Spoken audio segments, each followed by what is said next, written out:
আরে মানুষ সম্পদ নিয়ে ধরে আছো, দম ফুরালে সব ছেড়ে যেতে হবে, ঠিক কিনা? কাফনের কোনো পকেট আছে যে দুনিয়ার কয়েক লক্ষ টাকা ওখানে কবরে ফেরেশতাদেরকে ঘুষ দিয়ে জান্নাত দিবেন, এরকম ব্যবস্থা আছে? আর এটা যে এই যে দানগুলো টাকাগুলো, এগুলো দুনিয়ার সাধারণ জায়গায় নয়, এটা সেভিং অ্যাকাউন্ট খুললো। দুনিয়ার মানুষ প্রতিদিন ব্যাংকে শুধু গুনা মিয়া যে আমার টাকা কত বাড়লো। আজকে যারা টাকা দিলেন এরা আসলে হয়তো যেখানে সেখানে দেন নাই, একটা করে অ্যাকাউন্ট খুললেন আপনি আল্লাহ রাব্বুল আলামিনের দরবারে, যেরকম সুবহানাল্লাহ। ও মুমিন, পকেট থেকে টাকা বের হয় না, কখন বের হবে? আখিরাতের ময়দানে যখন দেখবে কেউ যাবে না তোমার সাথে, তোমার সহস্তে দেওয়া দানগুলি তোমার জন্য বক্ষ পেতে এসে সাক্ষী দিয়ে তোমাকে জান্নাতে নিয়ে যাবে, সুবহানাল্লাহ। আমার প্রিয় ভাইরা, কেন দানের জন্য এত কথা বলতে লাগলো আমাকে? আপনারা জানেন আমি যেখানে যাই দান দান করে চিল্লাতে হয়, 2 মিনিটে যা বলি তা নিয়ে শেষ করতে পারে না। আর এখানকার অত্র এলাকার মানুষ দেখি আলহামদুলিল্লাহ অনেক দানের ব্যাপারে সোচ্চার। আপনারা খুব ভালো, হাত খোলা, আপনাদের প্রাণগুলো আপনাদের জন্য দোয়া করবো। আমাদের অনেক ঘাটতি, খুব অল্প টাকা উঠেছে, অনেক ঘাটতি আছে, তারপর আপনাদের উপস্থিতি অনুযায়ী আলহামদুলিল্লাহ অনেক বেশি উঠেছে, ঠিক না?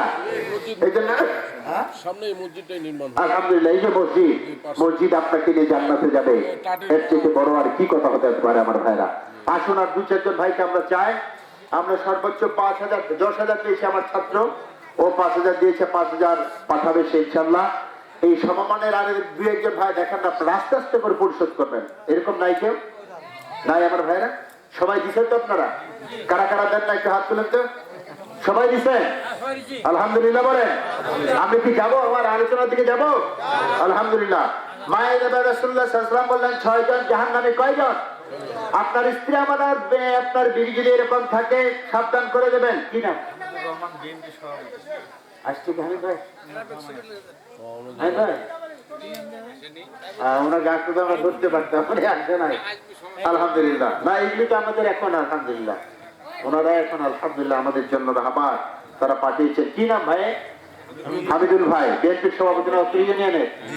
আলহামদুলিল্লাহ উনি 1,000 টাকা পাঠিয়ে দিয়েছেন, আল্লাহ তার দানকে কবুল করেন, বলুন আমিন। আমার এই প্রিয় ভাইকে আল্লাহ কোরআনে নূর দিয়ে মুনাব্বার করে দেন, সবাই বলে আল্লাহ। না তো আমাকে কই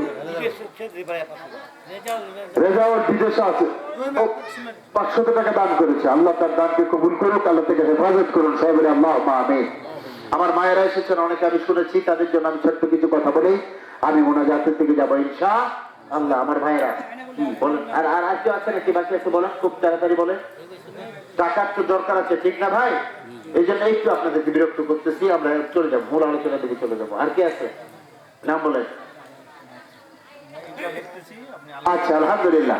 বিশ্বনবী সাল্লাল্লাহু আলাইহি ওয়াসাল্লাম বললেন জাহান্নামী 6 জন নারীর দিকে তোমরা খেয়াল করবে। 1 নম্বর, যে নারী চুল ছেড়ে দিয়ে ঘুরে বেড়ায়, পরপুরুষের সামনে ঘুরে বেড়ায়, মাথার চুল ছেড়ে দিয়ে, রাসূল সাল্লাল্লাহু আলাইহি ওয়াসাল্লাম বললেন সে কখনো জান্নাতের সুঘ্রাণ পাবে না। যেরকম নাউযুবিল্লাহ। বিশ্বনবী সাল্লাল্লাহু আলাইহি ওয়াসাল্লাম বুখারীর বর্ণনায় বললেন আমার মায়েরা পর্দা করতে চাও না কেন? আল্লাহর নবী সাল্লাল্লাহু আলাইহি ওয়াসাল্লাম বললেন জান্নাতি যে সমস্ত রমণী পর্দা করবে, ওই একজন রমণীর পর্দার দাম কত? রাসূলুল্লাহ সাল্লাল্লাহু আলাইহি ওয়াসাল্লাম বুখারীর বর্ণনায় বললেন নাসিফুহা আলা রাসিহা খায়রুম মিনাদ দুনিয়া ওয়া মা ফিহা। যে রমণী জান্নাতি রমণী হবে, যে হেজাবটা ওন্নাটা ব্যবহার করবে, আল্লাহর নবী সাল্লাল্লাহু আলাইহি ওয়াসাল্লাম বললেন ওই হেজাবটার দাম কত, ওয়েট কত, লোড কত। দুনিয়া এবং দুনিয়ার ভিতরে, দুনিয়া এবং দুনিয়ার মাঝখানে যত সম্পদ আছে সব সম্পদগুলি যদি বিক্রি করে দেওয়া যায়, বিশ্বনবী সাল্লাল্লাহু আলাইহি ওয়াসাল্লাম বললেন জান্নাতের একজন রমণীর একটা হেজাব কেনা সম্ভব হবে না। যেরকম সুবহানাল্লাহ। ইমাম বুখারী হাদিসটা নিয়ে এসেছে, কত চমৎকার কথা বলেছেন। আরে মেয়েরা হেজাবের গুরুত্ব বুঝলো না, মাথা খুলে পর পুরুষকে চুল দেখায়, এরকম নির্লজ্জ নারী আছে না নাই? অত্র এলাকায় নাই, এলাকার নারীরা অনেক ভালো, তাদের ব্যাপারে আমি কথা বলি না আমার ভাইরা। 2 নম্বরে বিশ্বনবী সাল্লাল্লাহু আলাইহি ওয়াসাল্লাম বললেন এমন নারী আছে যে স্বামীর সাথে মুখে মুখে তর্ক করে, স্বামী যদি একটা বলে নারী কয়টা? 10টা। নারী কয়টা? 10টা। স্বামী যদি 2টা বলে, নারী এক বিশ্বাসে 20টা বলে ফেলে। আছে না নাই? তখন আছে না নাই? ঝগড়া শুরু হয়েছে স্বামী স্ত্রীর মধ্যে। কার মধ্যে? যুগ যুগ ধরে ঝগড়া চলতেছে। স্ত্রী এবার হুজুরের কাছে গেলেন যে হুজুর 13 বছর হলো বিয়ে, 4 ছেলে মেয়ের মধ্যে থেকে কয়জন? 4 ছেলে মেয়ে, আমাদের ঝগড়া তো বন্ধ হয় না, মেহরবানি করে আপনার তাবিজ নাকি খুব কাজ করে, একটা তাবিজ দেন আমাকে। হুজুর বলে আমাদের তাবিজ তো খুব দাম বেশি, এই তাবিজ নিতে পারবা? বলে যে কত দাম হয় হোক, আমার তাবিজ দাও, যাতে করে আগামীকাল থেকে স্বামী স্ত্রীর ভিতরে ঝগড়া না লাগে। তাবিজ করতে গিয়েছে কে? স্বামী না স্ত্রী? জোরে বলেন না, স্বামী না স্ত্রী? স্ত্রী গিয়েছেন আমার ভাইরা। যখন তাবিজ চাইতে গিয়েছে, হুজুর বললেন তাবিজ কমপক্ষে আমার ন্যূনতম তাবিজের রেট হলো 500 টাকা। কত টাকা? মহিলা ধট করে শাড়ির কোণ থেকে আঁচল থেকে 500 টাকা খুলে বের করে দিয়ে বলছে, হুজুর টাকা দিলাম, খুব কড়া করে তাবিজটা লেখেন। তিনি বলেন হ্যাঁ, কাজ হবে, কোনো সমস্যা নাই। গেলেন, ওই তাবিজ নিয়ে বললেন যে তোমার বালিশের, তোমার স্বামীর বালিশের নিচে ঢুকায় রাখবা। ঢুকায় রাখলেন, দেখলেন যে না, পরের দিন ঝগড়া আরো বাড়ে গেছে। যেখানে 2 ঘন্টা হতো, পরের দিন তাবিজ দেওয়ার কারণে 4 ঘন্টা। কয় ঘন্টা বাড়তে? কয় ঘন্টা? 2 ঘন্টা বেড়ে গেছে। স্ত্রী মনে মনে ভাবে, হুজুর বেটা কিসের তাবিজ দিল? 500 টাকা শুধু মনে মনে ভাবে, 500 টাকা শুধু গেল, হুজুর বেটা কি তাবিজ দিল? পরের দিন আবার হুজুর কি তাবিজ দিলেন? হুজুর বলল আমার তো সবচেয়ে দামি তাবিজ তোমাকে দেয় নাই। কত? বলে যে 1000 দিলেন। গেলেন, সেটাও বালিশের নিচে রাখলেন। দেখা গেল পরের দিন এখন 4 ঘন্টা থেকে 8 ঘন্টা বেড়ে গেছে ঝগড়া। কত ঘন্টা? 8 ঘন্টা। এবার হুজুরের কাছে গেল, হুজুর কি করলেন আপনি? কি তাবিজ দিলেন? যা 4 ঘন্টা ছিল, এখন 4 ঘন্টা থেকে কত ঘন্টা? 8 ঘন্টা। ঝগড়া তো বন্ধ হয় না। কি তাবিজ দিলেন আপনি? হুজুর বললেন সবচেয়ে দামি তাবিজ দেয় নাই। কত লাগবে? 2000 টাকা নেন। কত হাজার?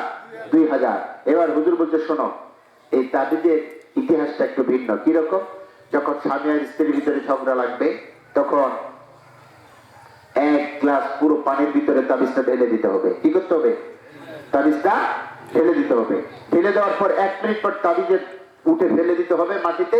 আর পানিটা সবকিছু কি করতে হবে? খাওয়ার ভান 1-2 লোকমা খাওয়ার পর বাকি সমস্ত পানিটা মুখে ধরে রাখতে হবে। কাকে বলছে? 2 ঢোক খাওয়ার পরে বাকি পানিটা কি করবা? মুখের ভিতরে ধরে রাখবা। খবরদার এই পানি ফেলতে পারবা না। ঝগড়া শুরু হয়ে গেল পরের দিন। পুরুষ মানুষ আর কত বকে, বকতে তো পারে না। 2-1টা কথা বললো, মনে মনে ভাবতেছে কি রে, আজকে বাবুর আম্মুকে এত কথা বলি, কোনো জবাব দেয় না। জবাব দেবে কেমনে? মুখে আছে কি? জোরে বলে, আরো জোরে। তো এবার যখন এই অবস্থা, তিনি বকতে বকতে ক্লান্ত হয়ে চলে গেলেন বাজারে। যখন বকা বন্ধ করে দিলেন, এবার বাবুর আম্মু পানি ছাড়তেছে, মুখ থেকে ওয়াক করে পানি ফেলে দিলেন। এবার বলছে হ্যাঁ, হুজুর বেটা যে তাবিজ দিচ্ছে, এইটা হলো 1 নম্বর তাবিজ। শালা এমন তাবিজ দিছে যে আজকে স্বামী আমার বকতে বকতে এখান থেকে পালাই গিয়েছে, আর বকতে পারে না। হুজুরের কাছে গিয়ে বলছে, হুজুর এইরকম তাবিজ চেয়েছিলাম। হুজুর বলছে আরে বকা, শোন, তুই কি যখন তোমার স্বামী বকাবকি শুরু করে, তুমি কি জবাব দিয়েছো? না, কোনো জবাব দিই। কেন? মুখে পানি ছিল, জবাব দেবো কেমনে? হুজুর বলছে মুখটা যদি বন্ধ করো, তোমার স্বামী আর তোমার উপরে কখনো বকজক করতে পারবে না। তোমার স্বামীর দোয়া তোমার উপরে প্রতিনিয়ত অবারিত আল্লাহর রহম হিসেবে কাজ করবে, আর বাড়িতে কোনো ঝগড়া ঝাঁটি লাগবে না। যেরকম সুবহানাল্লাহ। রাসূলুল্লাহ সাল্লাল্লাহু আলাইহি ওয়াসাল্লাম বলেন, এমন নারী যে স্বামীর